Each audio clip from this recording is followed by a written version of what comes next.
But first, let me show you a pretty picture and an ugly outcome.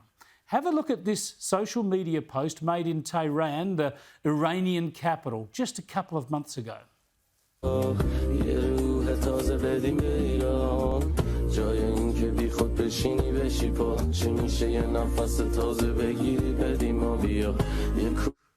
Nice enough, isn't it? And in just about any country in the world, harmless enough. Dancing there in Tehran's Azadi, or Freedom Tower, in the background there are Astia Hagigi and her fiancé Amir Mohammed Ahmadi. Astia, as you can see, is not wearing a scarf. They're both in their early 20s.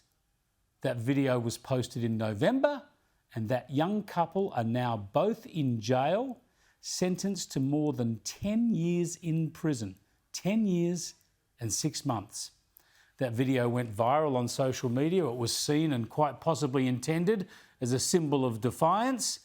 But in this response, we see the nature of the Shia Islamist regime and the way it's cracking down on its population, on women in particular, over the need to wear headscarves, really on the need to be subservient.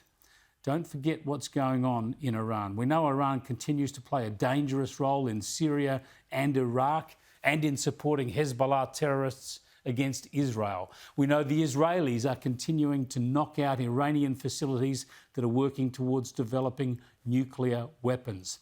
And we know that since these brave protests have arisen over headscarves in Iran, at least 14,000 people have been arrested, and reportedly there have been hundreds of deaths.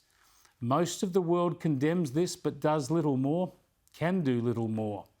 And now this young couple are imprisoned for more than a decade because of this dance. Obviously, 10 years in an Iranian jail can turn out to be a death sentence. What's the United Nations doing, I hear you ask?